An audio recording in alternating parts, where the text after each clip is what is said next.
Hi, this is Little Dwarf playing games while rambling incoherently into a microphone. Why? Well, just because I can. And I continue with Mass Effect 2 Legendary Edition. Now, it has dawned on me that I have disregarded the Codex in this entry for far too long. And in fact, I do feel pretty bad about it, because I would like to get through it, but at this point, there's already going to be an ungodly amount of entries into it, and I'm not even that far into the game. So this entire episode will be nothing but Codex entries. So if you're not interested in those, you can just skip this, because there's going to be nothing else. And normal gameplay will resume from the next episode, and then I will probably make a couple more of those Codex reading episodes later on. I'll try not to wait that long, although to be honest, the entries are kind of front-loaded, so most of them, I've gotten more, proportionally speaking, than I will later on in the game, but it's already going to be an ungodly amount, so better get to it. Okay, so those are the exact same, I think, that they were in Mass Effect 1, which, to be honest, seems to me that in the Legendary Edition, they could have made it so that you knew, it signified that certain entries were already in Mass Effect 1, because a lot of them are doubled, but I wouldn't remember, in every case. If I were 100% certain, I could maybe skip them in this one, because I've already read them or had them read to me in Mass Effect 1. But unfortunately, there's no way to tell for sure if you wouldn't note it down or literally just remember. Obviously, the council races are still the same, although, to be honest, shouldn't humanity be in here now? But I guess I don't need a Codex entry for humanity, because I'm a human. You know what?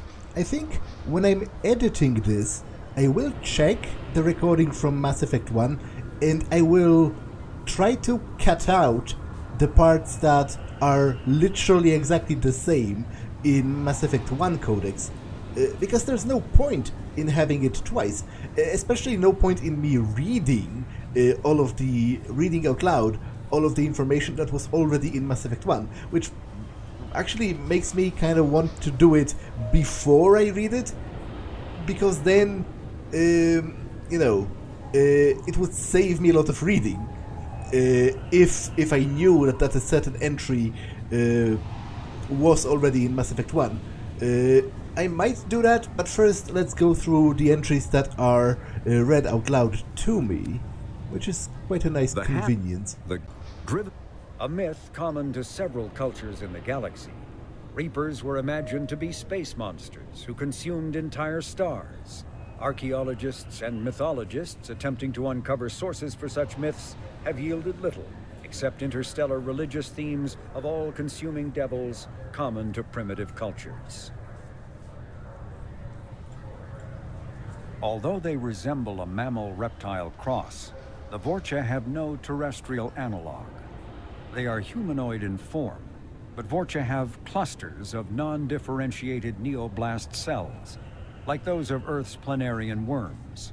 Damaged Vorcha cells mature into specialized structures to alleviate injury or stress. Transformations include thicker skin following injury, lung adaptation for barely breathable atmospheres, and stronger cardioskeletal muscle under high gravity. Skull capacity and brain size do not change, and Vorcha rarely make more than one somatic overhaul. Vorcha assault each other frequently, causing their young to gain strength, intelligence, and resilience.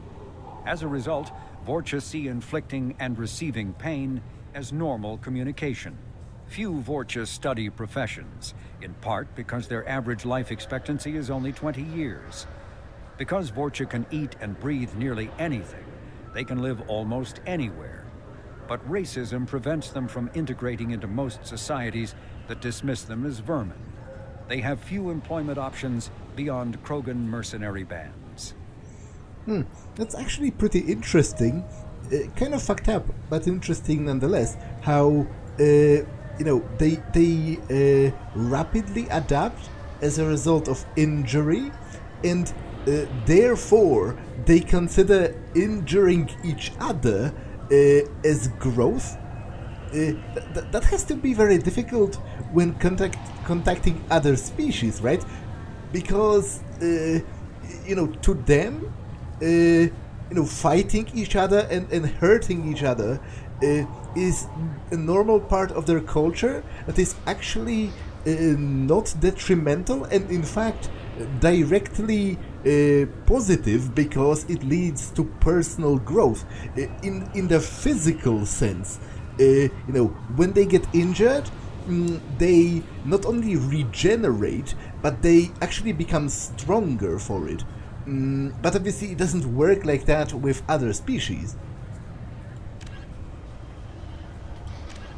In the early 21, living beyond the Omega-4 mass relay in the Terminus systems, the mysterious Collectors species is glimpsed so rarely as to be taken for a myth by most in galactic society.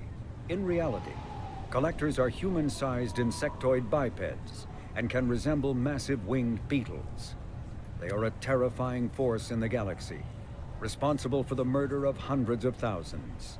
Collectors generate permanent stasis fields around themselves, creating nightmarish red-shifted energy fields. In battle, they hold position whenever possible, relying on their aggressive biotics and nearly limitless power. Several types of bipedal Collectors have been identified, including minions, defenders, zealots, assassins, and artillery operators. Acting together, Collectors have imprisoned entire cities in stasis. While no definite forensic accounting exists to explain the fate of those imprisoned, leading speculation is that victims are harvested for scientific experimentation and neurobiological repurposing. Yeah, I really don't like the Collectors, and I don't like the entire framing narrative device of Mass Effect 2. Even when it first came out, it seemed ridiculous to me how much of a derailment it is from the original plot of the Reapers returning and you trying to stop them. It seems entirely like filler. They just came up with this new friggin' race of aliens out of nowhere that were not even mentioned in the previous game, and you spent the entire game investigating stuff that is ultimately kind of unnecessary for the greater plot, not to mention very stupid, which I will talk more about when it becomes revealed how stupid the actual core of the plot in this game is. But I really dislike it, and Mass Effect 2 is weird because I think on the character level it's probably the best game in the series. The interactions with the characters, the loyalty missions, and overall the whole roster of the characters that you can have is definitely very interesting. And the gameplay is much improved over Mass Effect 1. The shooting is much more fluid and basically functioning and enjoyable.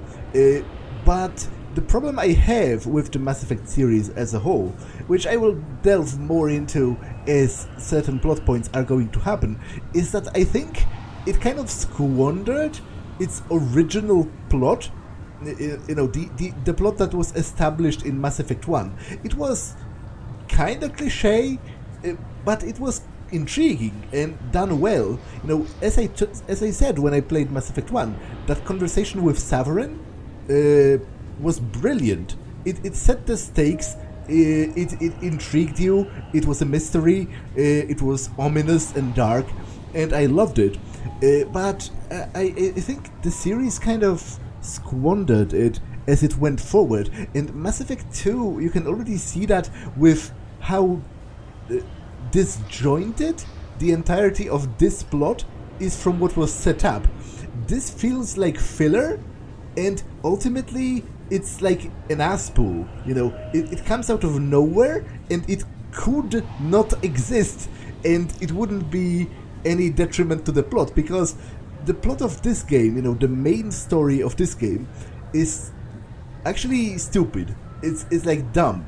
I won't get into very heavy details right now because I want to wait until, you know, the final mystery is revealed, but it's dumb and unnecessary, so I'm not sure what they were thinking when they did it, but oh well.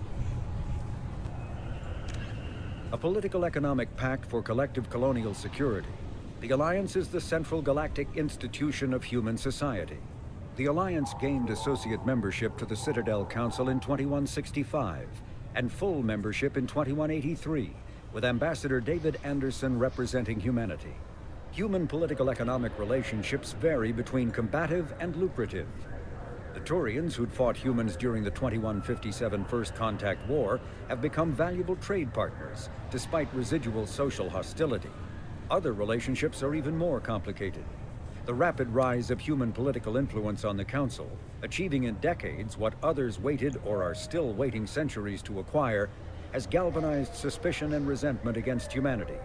That negativity is vastly outweighed by the respect and trust humanity earned by saving the Council during the 2183 attack on the Citadel, at the cost of Alliance cruisers Cairo, Cape Town, Emden, Jakarta, Madrid, Seoul, Shenyang, and Warsaw, and their 2,400 crew.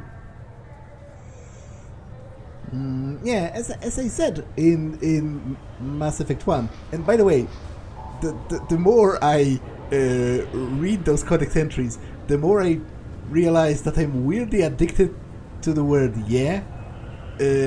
But besides the point, as I talked about in Mass Effect 1, saving the Council is actually a very prudent political move.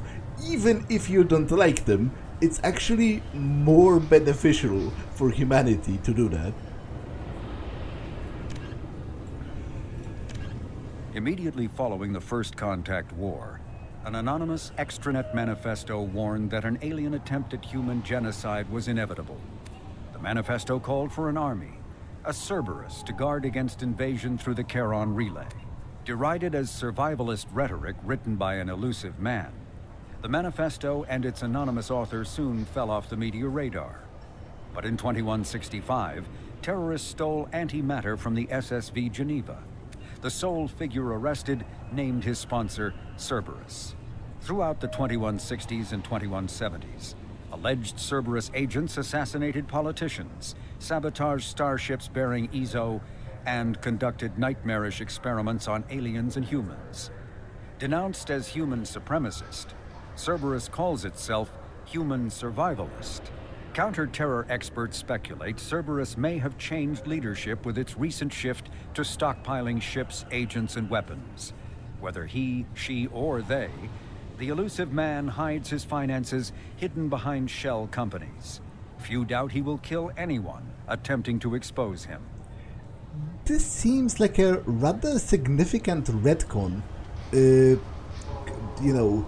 compared to Mass Effect 1. Which I'm not even sure why they did it, because it would work with what we learned in Mass Effect 1. Because in Mass Effect 1, you were actually told that Cerberus was an Alliance Black Ops unit that has gone rogue.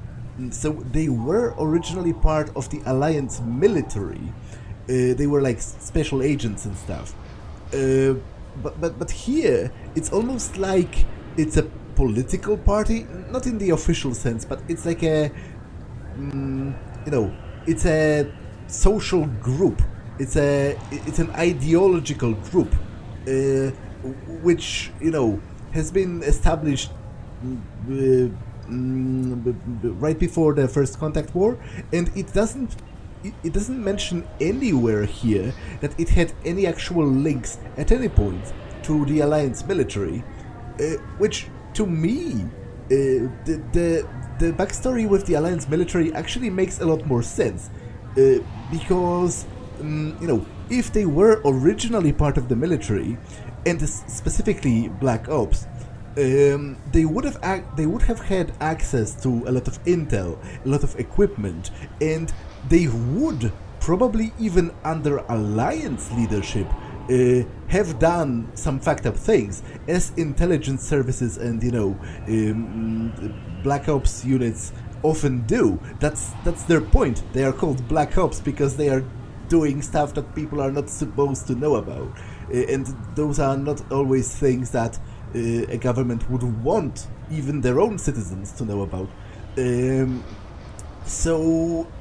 Whereas here, it seems to be a little bit stupid how they were, like, if it was a grassroots movement of ideological sorts, it seems weird to me that they would be allowed to grow unchecked to such a significance.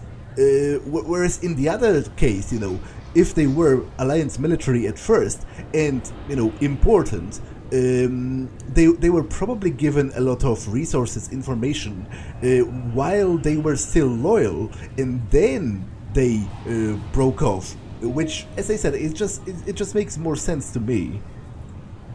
The reclusive tycoon calling himself the Elusive Man is a human nationalist focused on advancing human interests, whatever the cost to non-humans. The Citadel Council regards him as a fanatic, posing a serious threat to galactic security. A mysterious maverick, to say the least, the Elusive Man heads the Cerberus network. Dubbed the Elusive Empire by investigators, Cerberus is an allegedly untraceable syndicate of private intelligence agencies, biotics laboratories, engineering and scientific research teams, and lucrative front companies.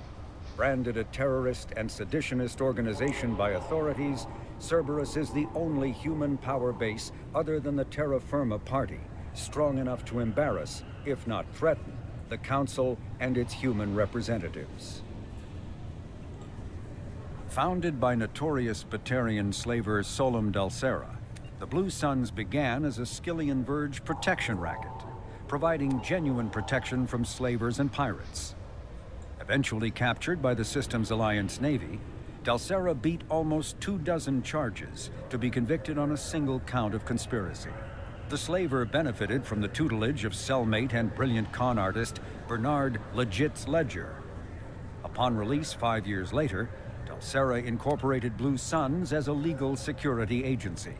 Today, the Blue Suns boast a galaxy-wide force of Batarians, Turians, humans, and Krogan. Each deployment is backed by a logistics corps, selling everything from heavy weapons to shaving cream. Despite claims that Blue Suns sells its captives as slaves, no Blue Suns employee has ever been convicted on such charges. Many Blue Suns members sport the company logo in tattoo form, removed during assignments and reapplied at mission end.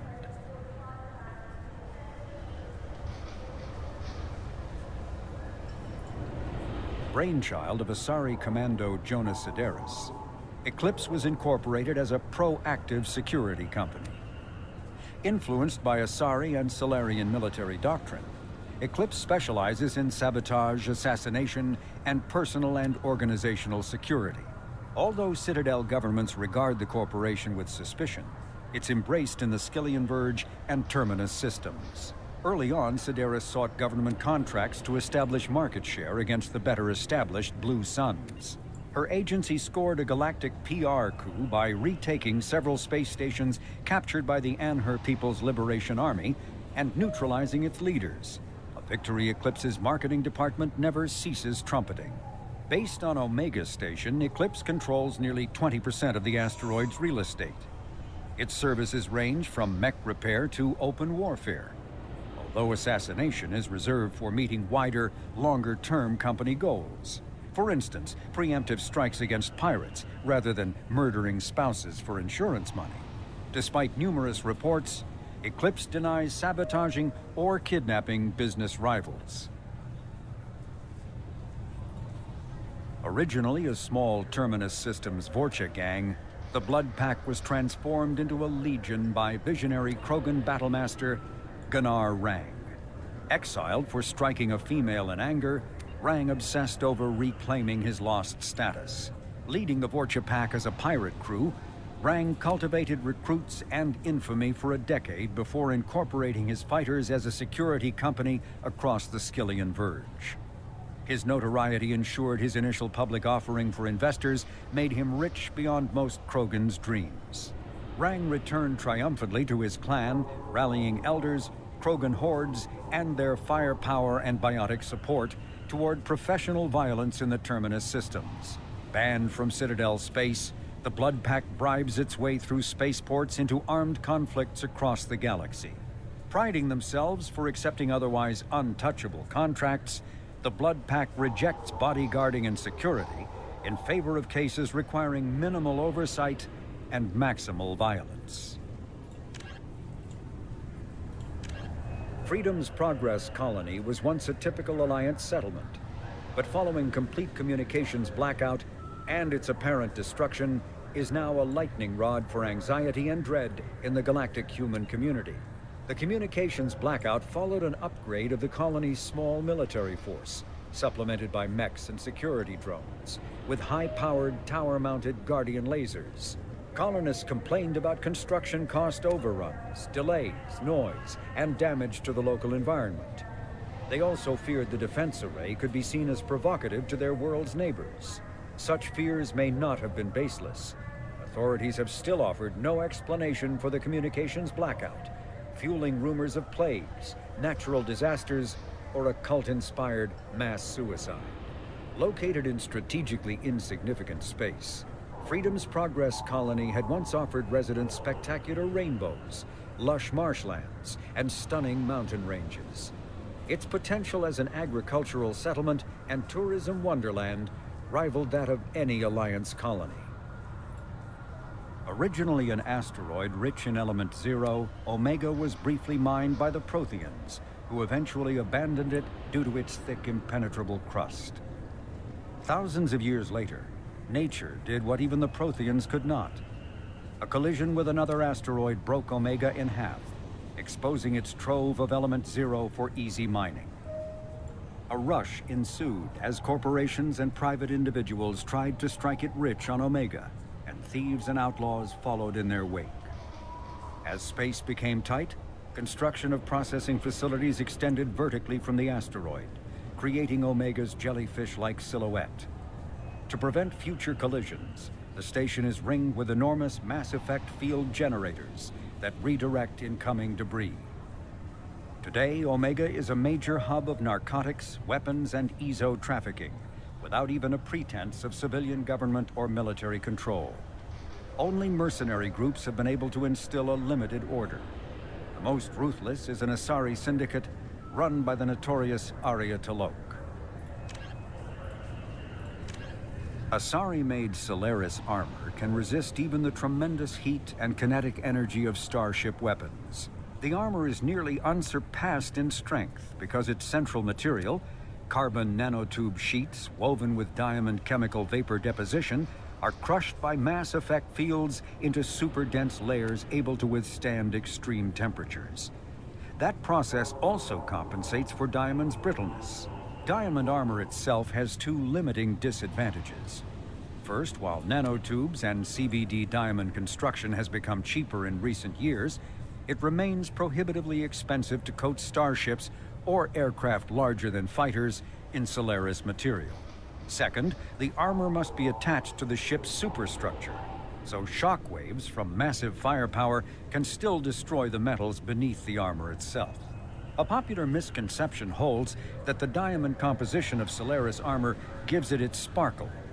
In fact, atmospheric nitrogen impurities during the superhot forging process give the armor its metallic gray or yellow sheen. The Systems Alliance space vehicle Normandy is a prototype starship created as a joint human and Turian venture. A frigate optimized for reconnaissance missions, the vessel uses state-of-the-art stealth technology. Most ships generate tremendous heat that is easily detectable against the absolute zero background of space. The Normandy, however, temporarily sinks this heat within its hull. Because of exterior hull refrigeration, the ship can travel undetected for hours, or drift passively for days of covert observation. That heat sinking carries the risk of cooking the crew alive if the stored heat is not eventually radiated. Also contributing to stealth is the Normandy's revolutionary Tantalus drive, a Mass Effect core double the standard size. The Tantalus generates mass concentrations that the Normandy falls into, allowing it to move without the use of heat-emitting thrusters. With elaborate secrecy, Cerberus labored for years to build a new, superior Normandy. The vehicle's many alterations produced a craft nearly double the original size, requiring an even larger Tantalus drive core to compensate. The new Normandy features greater space in living quarters, research laboratory, observation deck, and cargo bay. Its shuttle can make landings the Normandy cannot attempt. In addition to tight beam communicators, Normandy's Quantum Entanglement Communicator, QEC, provides instantaneous contact with the elusive man. The Enhanced Defense Intelligence AI coordinates many of the ship's combat functions, assisting and even supplanting human piloting. Potential upgrades are numerous. The airframe could support additional armor and an axial mass accelerator. The thrusters could support recent advances in fuel technology beyond H2O2 chemical rockets. And the hull can mount double the standard number of kinetic barrier projectors, leaving space for stronger shields, easily sustainable via the new EZO drive core. Following the Battle of the Citadel, human and Turian volunteers conducted a massive 3-month recovery effort to clear the station's orbit of debris. Secretly, the Turian Office of Technological Reconnaissance volunteers were technology recovery specialists, salvaging the main weapon of the Geth flagship Sovereign and large amounts of its valuable Element Zero core. Contrary to popular belief, Sovereign's main gun was not a directed energy weapon. Rather, its massive Element Zero core powered an electromagnetic field suspending a liquid iron uranium tungsten alloy that shaped into armor-piercing projectiles when fired. The jet of molten metal, accelerated to a fraction of the speed of light, destroys targets by impact force and irresistible heat. Only 11 months after the battle, the Turians produced the Thanix, their own miniaturized version of Sovereign's gun. The Thanix can fire reliably every 15 seconds, rivaling a cruiser's firepower, but mountable on a fighter or frigate. The Systems Alliance UT-47 drop shuttle landing craft holds 12 soldiers in a cramped, uncomfortable cargo bay and 2 more in the cockpit. Officially named the Kodiak, the drop shuttle is better known to Alliance Marines as the Combat Cockroach, due to its appearance and durability. The vehicle's robust environmental sealant technology exposes few vulnerable parts to the elements. First tested in the sulfuric acid clouds and extreme temperatures of Venus, the Kodiak can land in hard vacuum, high pressure, and temperatures from near absolute zero to over 900 degrees Celsius. A true contragravitic vehicle, the Kodiak's substantial Element Zero core allows flight by entirely countering the vehicle's mass. Its small thrusters are for directional control only. So if the mass effect field fails, the vehicle becomes a proverbial 3 million credit coffin. The unarmed shuttle forgoes weaponry space for active masking, electronic countermeasures, and a robust kinetic barrier system, ideal for dropping troops undetected. Biotics is the ability of rare individuals to manipulate dark energy and create mass effect fields through the use of electrical impulses from the brain. When Element Zero can mass relays are Omni-tool.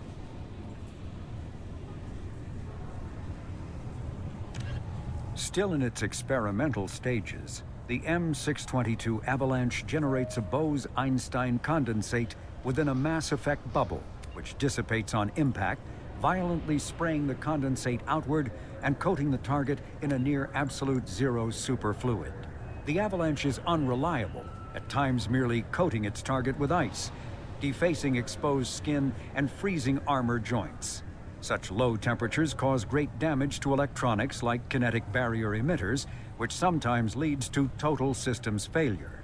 At the other extreme, the avalanche freezes flesh and bone, causing massive trauma as blood vessels constrict and frozen blood expands. Occasionally, such iced tissue shatters.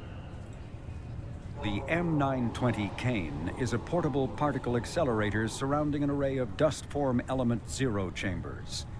This weapon prototype subjects its EZO to extreme positive and negative currents to project mass effect fields.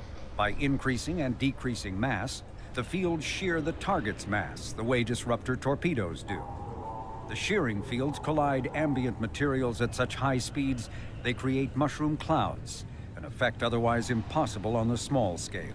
The weapon induces neither fission nor fusion in non-nuclear targets, and its own nuclear reactions are shielded by lead alloys. The M920 Kane uses graphite rods as neutron moderators, which require frequent replacement to sustain power. Fortunately, most heavy weapon ammunition can be refabricated via Omni-Tool into graphite rods. Based on existing technology, the ML-77 is a rapid-fire missile launcher using seeking projectiles. Each projectile features a friend or foe recognition system, ensuring it will find a hostile target even if the user's aim is not completely accurate. The weapon excels at taking out snipers and other entrenched enemies in dense urban environments. This makes it popular with mercenary groups, particularly the Blue Suns mercenary band. Missile launchers have been appearing with increasing frequency in the Terminus system, but their point of manufacture is unknown. Legal duplication of missile launchers is difficult due to fabrication rights management, FRM, technology. Ooh. Ooh.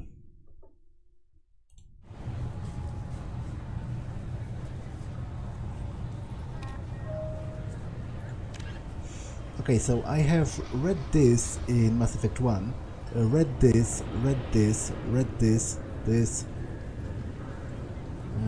League of One. Have I read about the League of One? Yes, I did. Yes, I did.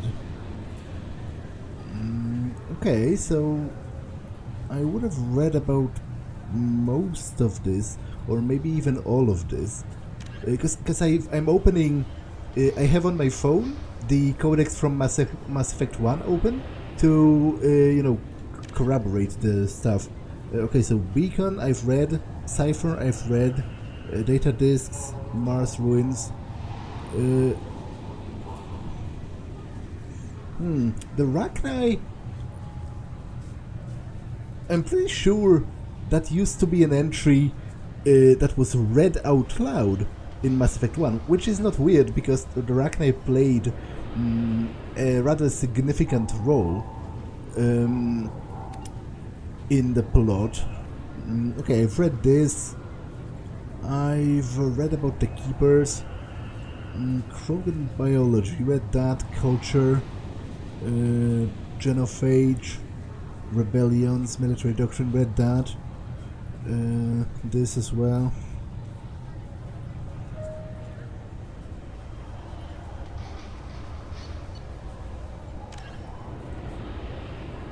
Okay, no non-sapient.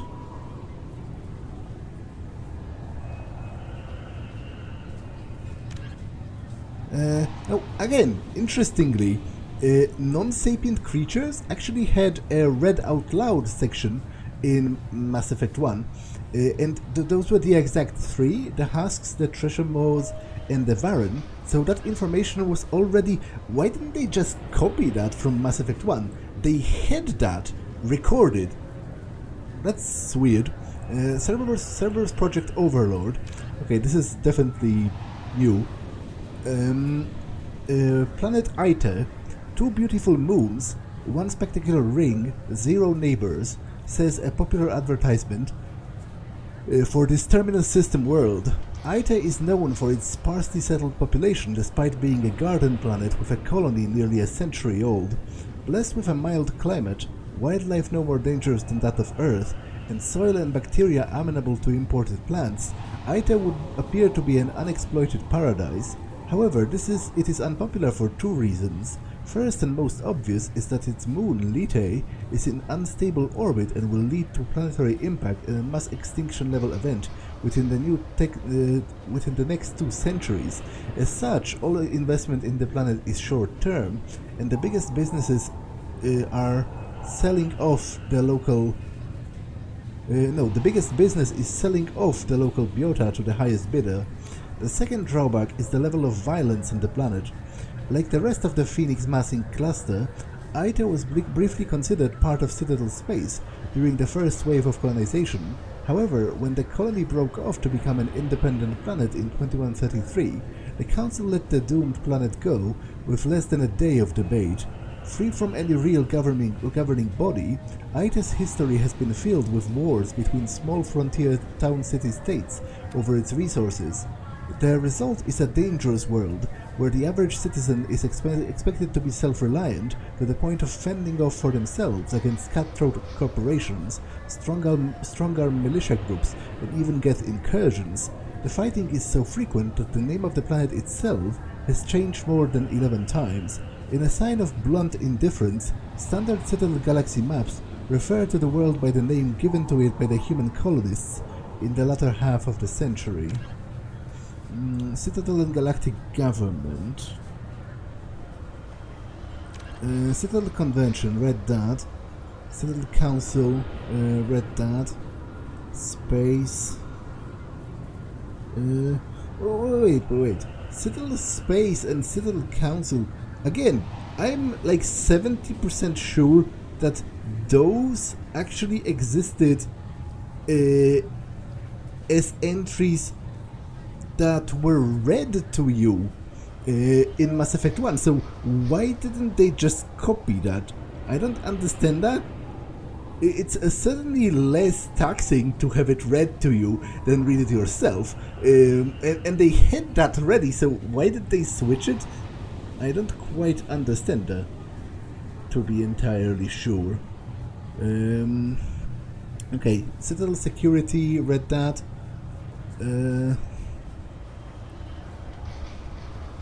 Citadel Station Foundations.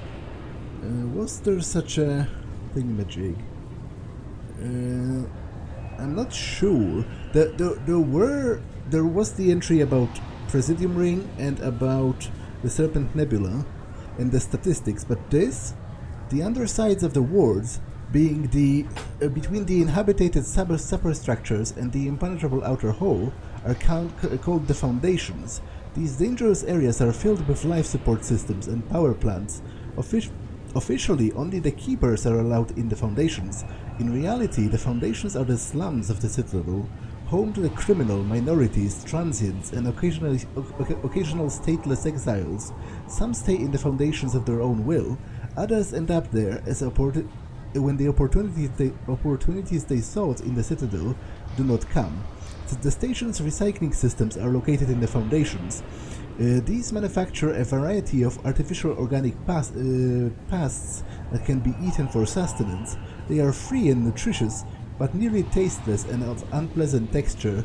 Poorer Citadel residents quickly become adept at dressing up this bland fare with sauces and spices, while imported foodstuffs are a popular luxury of the wealthy. Okay, this was already in Mass Effect 1. The wards as well, and Treaty of Farixton, which is about dreadnoughts. Humanity and the Systems Alliance.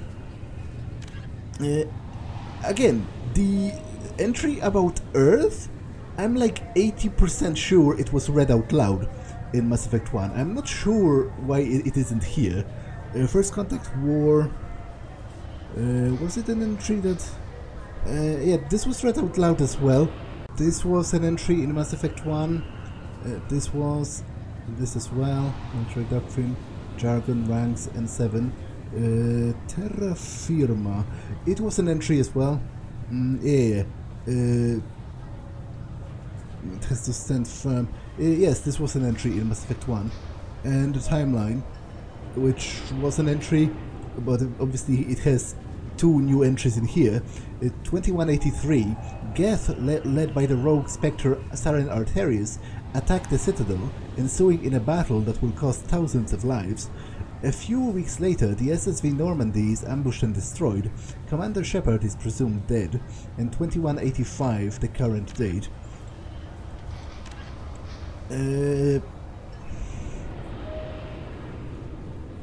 Yeah, this was an entry, obviously, in Mass Effect 1, Ilos, Vermeer as well, and the Purgatory.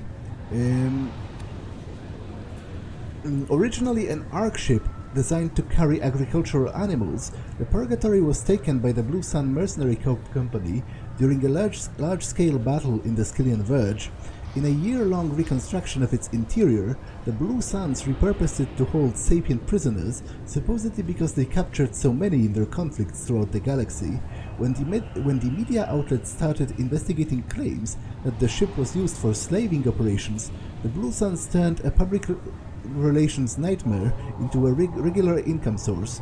Claiming to be in full accordance with Citadel law, the crew of the Purgatory now regularly lands on planets and space stations, claiming that they can no longer hold their prisoners because of cost overruns.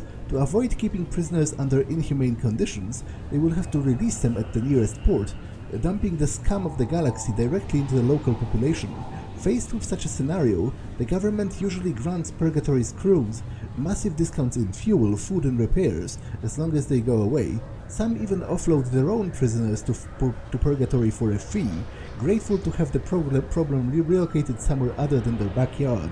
Such unfortunates go in the dark depths of the ship, never to be seen again by their families or contacts. Purgatory is minimally armed with guardian defenses. Though a cruiserweight ship, it relies on the Blue Sun's fighters to prevent any attacks bent on jailbreak or similar events.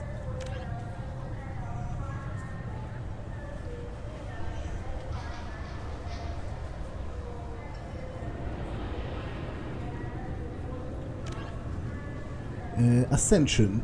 Written by the human author Drew Caprichon, the popular military historical novel Ascension focuses on several lives warped or destroyed by the human survivalist cult Cerberus. Following the Citadel attack of 2182 and the accelerated rise of the human influence in the galaxy, Cerberus instituted Ascension, a secret biotics program aimed at producing a superhuman warrior.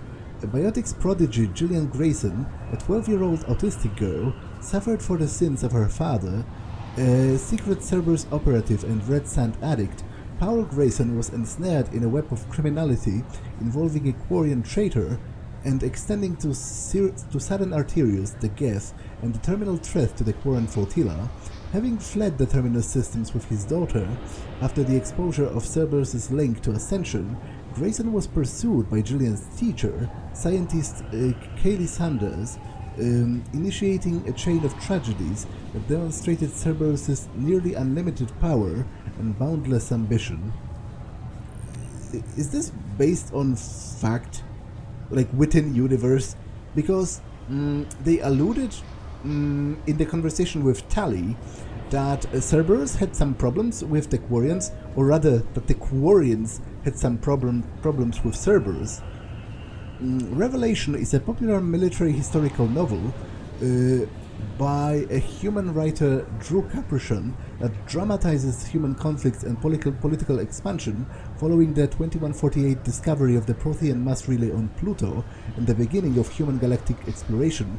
In 2165, years before his rise to political prominence, Lieutenant David Anderson is a young veteran of the Turian War, investigating the destruction of a top-secret military research station, Shang-Chi. Every scientist stationed at Shang-Chi has been slaughtered, except for Kaylee Sanders, who has disappeared with secret files making her Anderson's prime suspect. The book traced Anderson's dangerous investigation of Sanders, which included run-ins with the Blue Sun's mercenaries and a Krogan bounty hunter. The investigation uncovered illegal research into AI and forced Anderson into an alliance with a human-hating spectre, Saren Arterius, who would eventually enter into a genocidal collaboration with the Geth. Launched in 2167, Fornax magazine describes itself as the galaxy's finest xenophilia.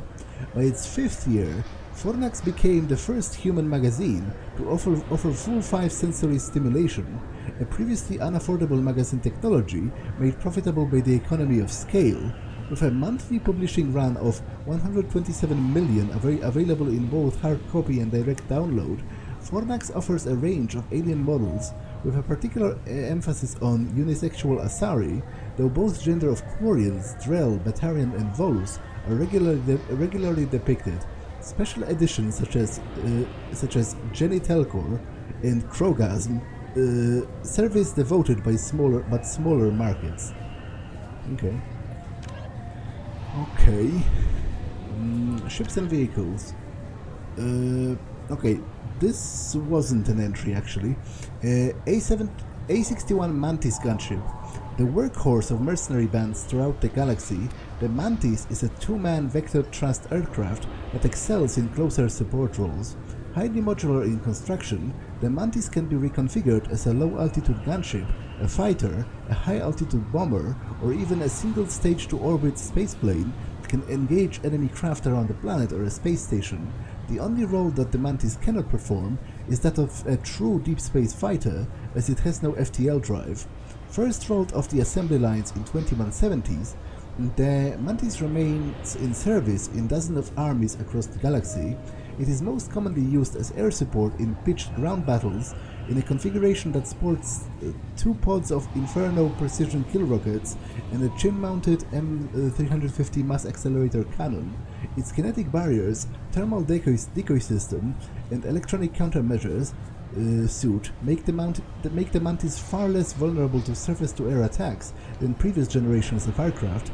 Like most modern planes, the Mantis uses an element 0 core to ease the load of the engines with a Mass Effect field, allowing it to take off vertically or hover in place using minimum fuel.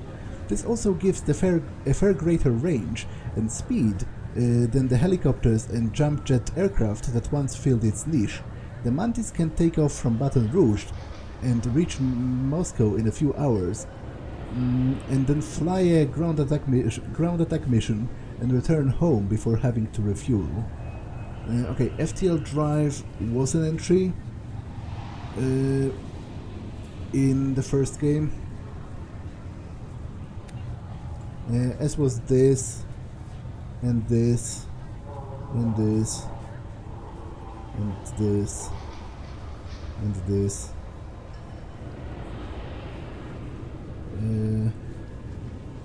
Pursuit tactics. Now, I don't think this was an entry.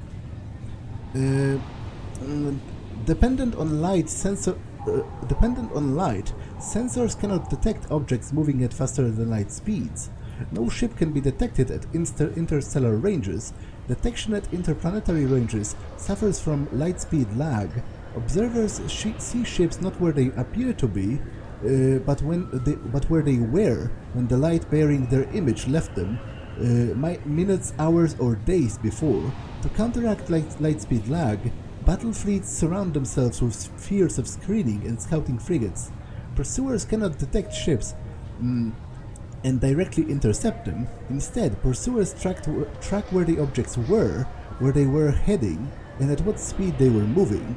Such data reliably predicts an object's future location, and for pursuit along its light-lagged wake. Ships trying to evade pursuit follow erratic zigzag courses, requiring pursuers to make stops to update their projections. Trans-relay assaults. Was this an entry? I don't think so, actually.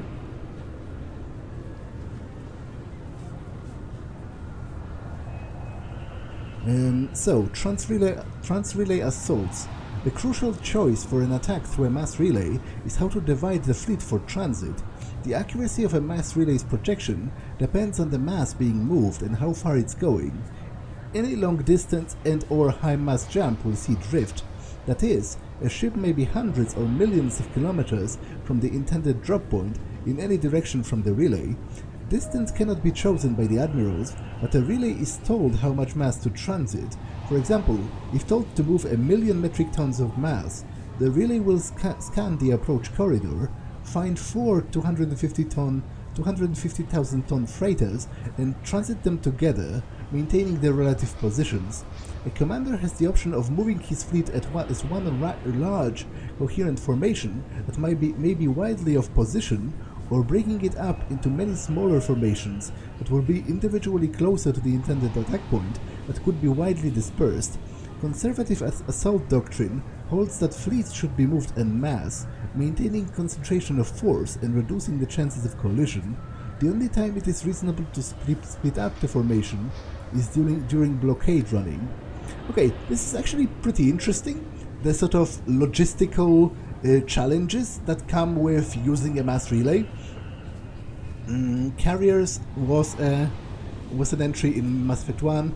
This was an entry, red dot as well. Heat management, red dot as well. Sensors, thrusters,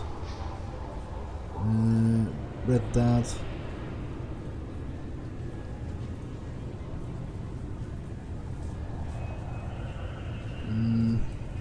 Mass accelerators, have I read that?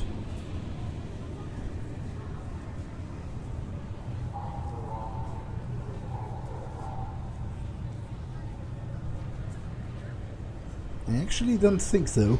So, mass accelerators propel solid metal slugs via electromagnetic attraction and repulsion. A slug lightened by a mass effect field can be accelerated to extremely high speeds, permitting previously unattainable projectile velocities. The primary detriment of a mass accelerator's destructive power is length. The longer the barrel, the longer the slug can be accelerated, and the higher the slug's final velocity, and therefore the greater its kinetic impact. Slugs are designed to squash or shatter on impact, increasing the energy they transfer to the target.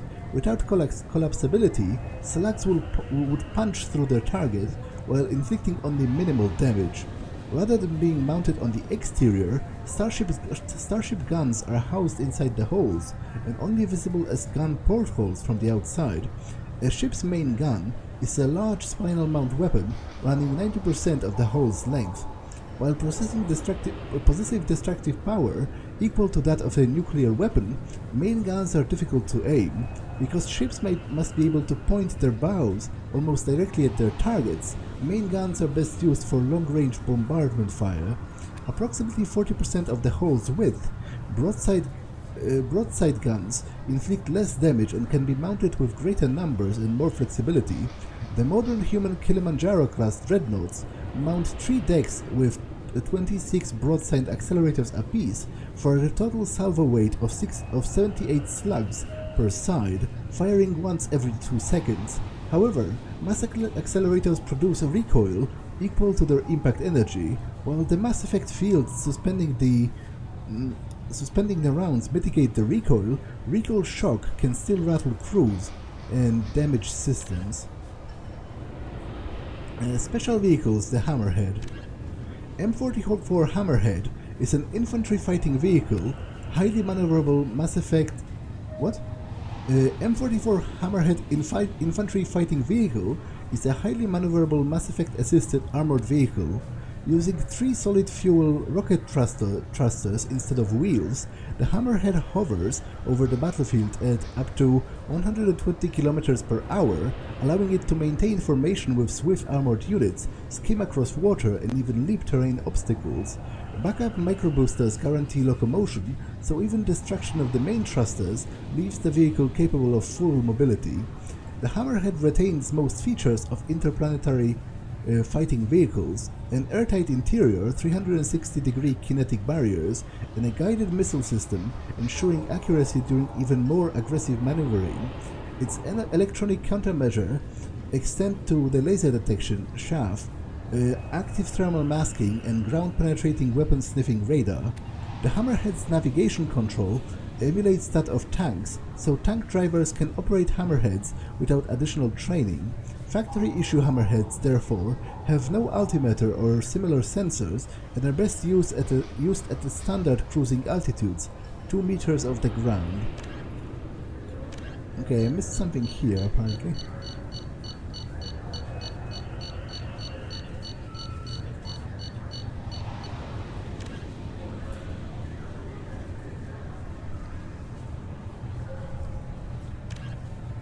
Argus Planet Scan technology. The Argus provides a qualitative leap in planetary surface imaging, a proprietary technology of Android Group, an R&D laboratory reportedly owned by Cerberus. This upgrade for Normandy's sensor arrays delivers superior long-range topographical scanning resolution and rendering speed. By deploying an orbital multi-static grid of 100 radar-emitting microsatellites, the Argus quickly delivers a global digital elevation model at 15 meters per pixel resolution, vastly outclassing the Normandy's previous scanner peak performance of 27 mpp. Such imaging quality provides superior defensive intelligence at a speed warranted by the dangers of combat. At slower scanning and rendering speed, the Argus can resolve down to an astonishing 0.001 mpp, 1 millimeter per pixel, ideal for geological and biological prospecting, archaeological research and long-term security surveillance. By employing such massive multi-static grid of nearly untraceable micro-emitters, the resilient Argus is virtually invulnerable to electronic countermeasures. The spherical geometry of the Argus grid also allows superior cross-sanctioning of targets. Okay, I read this in Mass Effect 1, read this as well. Oh, wait, have I read this?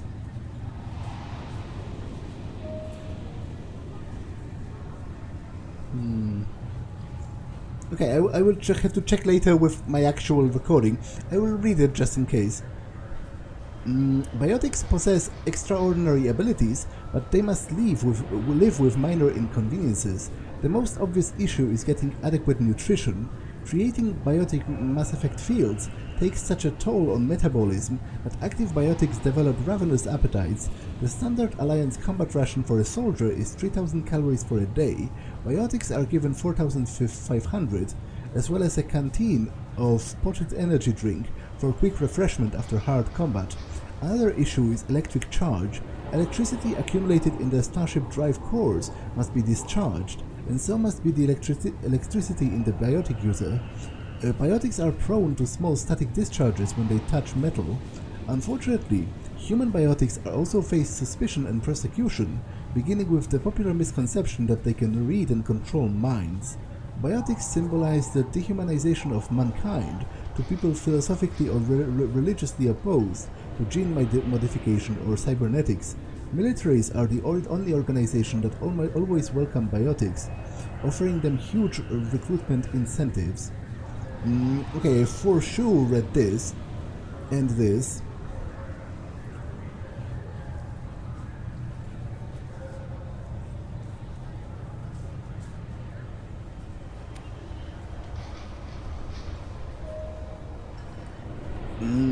An artificial intelligence is a self-aware computing system capable of learning and independent decision-making. Creating of a conscious AI requires adaptive code, a slow, expensive education, and a specialized quantum computer called a blue box. An AI cannot be transmitted across a communications channel or a computer network. Without its blue box, an AI is no more than a data file. Loading those files in a new blue box will create a new personality, as variations of the quantum hardware and runtime results will create an unpredictable variation. The Geth serve as a cautionary tale against the dangers of rogue AI, and in Citadel space they are technically illegal. Advocacy groups argue, however, that an AI is a living, conscious entity deserving the same rights as organics. They argue that the continued use of the term artificial is institutionalized racism on the part of organic life. The term synthetic is considered to be politically correct alternative. Haptic adaptive interface. Advances in computing have done away with the traditional input devices like keyboards. Instead, modern input peripherals are usually holographically displayed in front of the user at the height and angle for economic ease. Machines that use this interface detect the user through a microframe chip in the user's glove that keys into the computer. Once the user is accepted, motion accelerometers in the user's gloves match his hand's locations with that of a proportionate but smaller mirror set of controls inside the computer itself. As the user presses against the holographic field, the force feedback in the glove kicks in, giving it a slight resistance. A person can then feel his way through using a touchscreen that isn't actually there. A simple toggle switch on the back of the hand allows the gloves to be turned off when they are not in use. Haptic interfaces have become so common that individuals undergo cybernetic enhancement surgery to have the accelerometers implanted in their fingertips. Going bareskin is the sign of a committed computer user who no longer has to fuss with putting on gloves or cleaning them with alcohol wipes to get rid of the clammy hand smell. Okay, to be honest, that kind of sounds like shit, the whole holographic projector keyboard, but that might be because, you know, the technology kind of already exists. You have there are, you know, novelty keyboards that are projected, but they are still projected onto your desk, though they are not like floating in mid-air, but they work like shit. So, you know, maybe it's so responsive and so so comfortable that it actually makes sense. I guess I would have to, you know, actually try it to say whether I consider that to be sensible.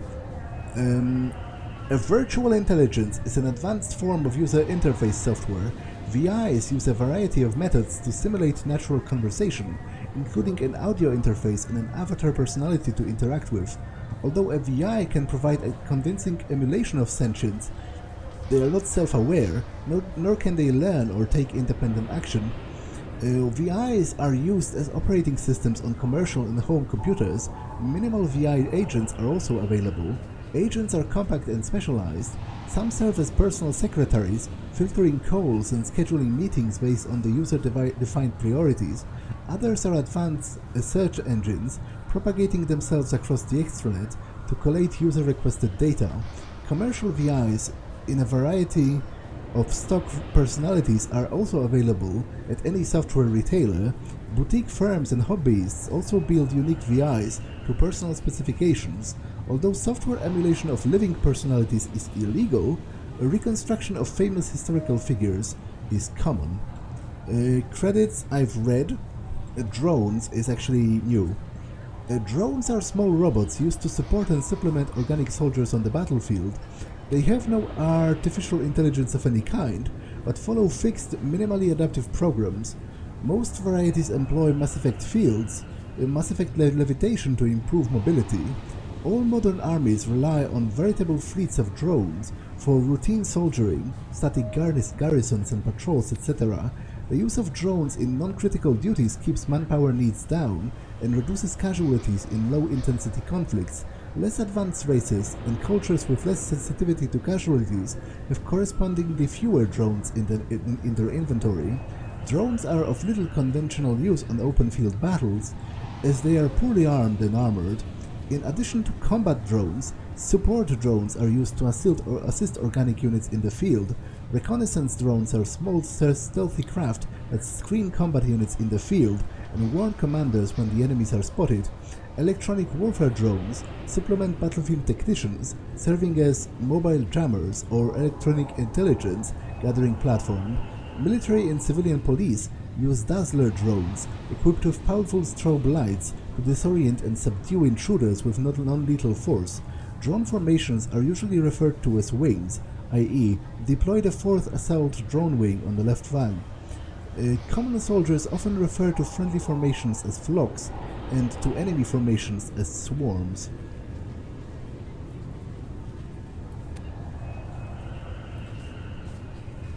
Security mechs. The deaths of thousands of security and military personnel in the Battle of the Citadel was a loss felt throughout the galaxy. As large numbers of qualified personnel transferred to the Citadel to replace those that died, short-handed security companies filled out their numbers with large-scale use of unmanned security robots. Commonly referred to as mechs, the security robots are typically grouped into light and heavy varieties. Light mechs come in a variety of sizes, but are easily distinguished by opposable digits that help them in their versatile security roles. Heavy mechs lack digits and are simply weapon platforms intended to keep peace in high-threat areas. The quadrupedal dog mech has a face composed of contraband detection sensors and is two-armed, and it too is armed in case of a perpetrator resists arrest. A typical security mech has an extremely low virtual intelligence. Its duty is straightforward and narrow, usually to guard an area, run a friend or foe program to hold unauthorized access, and fire a set of pre-recorded voice commands to warn troublemakers away from the area. Light security mechs are equipped with irritant sprays and electroshockers to force compliance, and heavy mechs may be outfitted with flashbang stunners for similar purposes. When facing an opponent armed with a firearm, any mech will immediately resort to lethal anti-personnel weapons to neutralize the threat. If the situation turns violent rapidly enough, it might not even use its warnings. Security mechs are frowned upon for actual military duty, though tough enough to survive in most firefights. Their VI simply does not have the programming to plan an ambush, rescue a hostage, treat a wound, or countless other objectives that a soldier must be able to perform on the fly.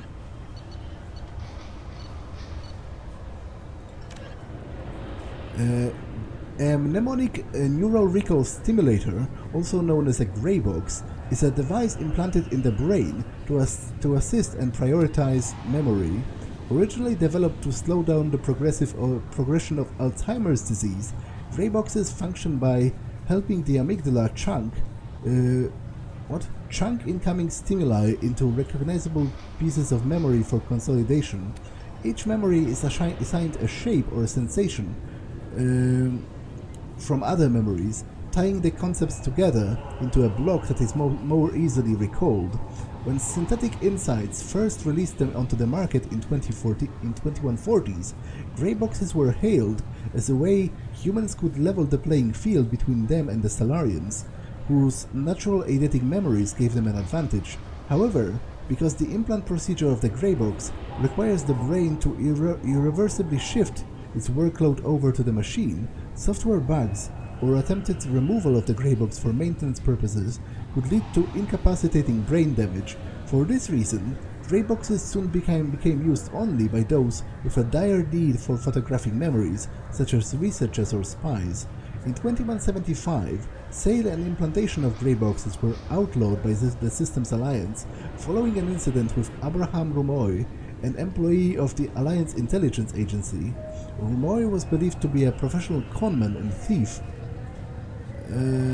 named Keiji Okuda, who accessed and Rumoy was believed to be a professional conman and thief named Keiji Okuda, who accessed and sold classified data. However, prosecuting attorneys were unable to use his assisted memories as evidence due to the Alliance Court system prohibition against self-incrimination based on the Fifth Amendment of the old US Constitution. Rumoy soon disappeared off the map following his trial, further heightening suspicions that he was Okuda and living off of ill-gotten gains. When found outside a human head, grey boxes are usually accessed with a specialized reader. A separated description key is almost always required, as users with data sensitive enough to require a grey box invariably install their own encryption. Planet Beckenstein. More glittering than diamonds, more expensive than surgery, is how travel agents describe the planet behind closed doors. Given the opportunity to colonize planets after the First Contact War, the Systems Alliance chose Beckenstein to be their trading arm, producing goods to be sold on the nearby Citadel. Cracking the vast galactic marketplace proved difficult. The first human products sold on novelty alone. Then lack of demand hit Beckenstein's economy hard. Only in the second generation of colonists did the planet find a sustainable niche in high-quality entertainment and luxury goods. Once brand awareness sank in, aliens flocked to Bekenstein's many spaceports. Today, the planet boasts more millionaires and billionaires per capita than any other human colony. Though its crime tend to be white-collar and non-violent, Bekenstein is not without its darker side. Both its suicide rate and inflation are extremely high compared to other worlds. Unemployment is artificially low because few people immigrate to the expensive planet without having a job lined up, and the cost of living is so great that unemployed workers typically leave for kinder planets just after a few months. Those who stay see themselves as tougher, sharper, and more skillful than the rest, as well as capable of getting respect and employment on any lesser planet. As the popular song goes, if you can make it on the back, you've got them by the neck. Okay. M451 Firestorm Flamethrower is a product of human ingenuity, ruthlessness, and industrial espionage. Its origin dates back to 2160s, when human colonists to new planets used flamethrowers to clear out vegetation or ice. The fuels performed erratically on planets with extremely cold temperatures and different air compositions from Earth. Realizing that this would be a problem for military units, System Alliance intelligence operatives stole the Turian design for Hiera's flamethrower, a battle-tested workhorse that functioned in near every environment. The result was the Firestorm, an anti-personnel and anti-armor flame unit that can accept a variety of liquid fuels.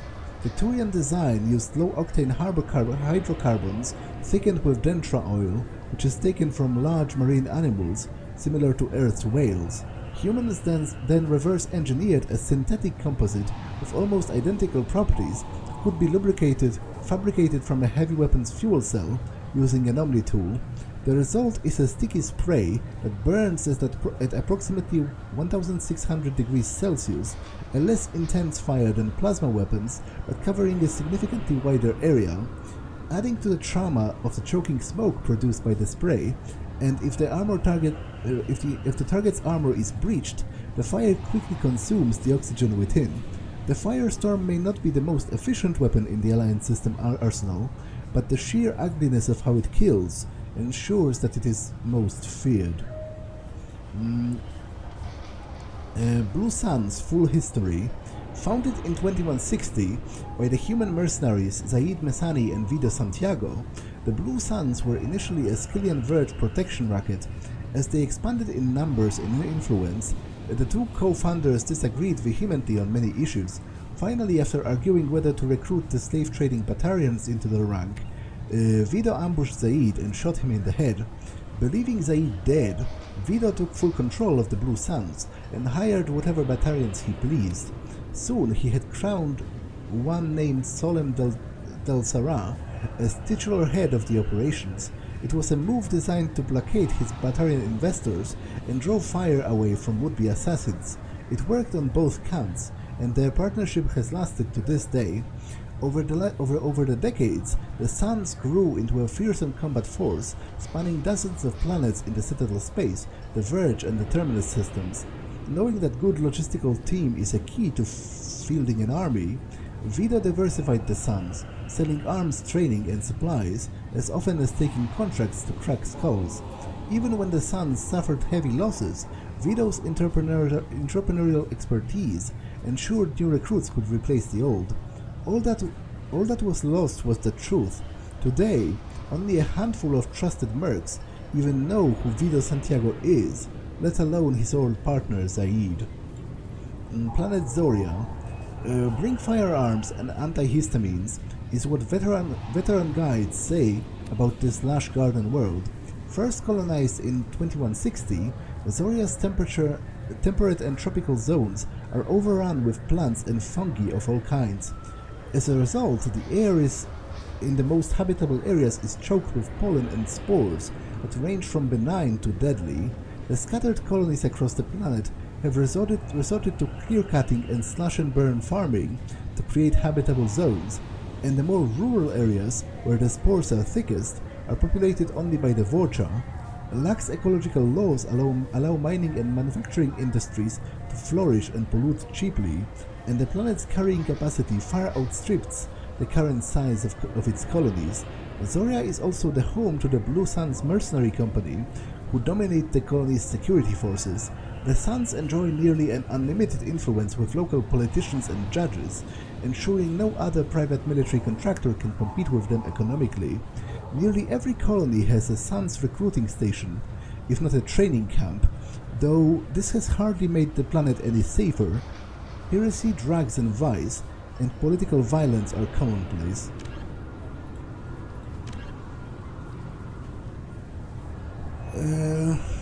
Okay, have I read that?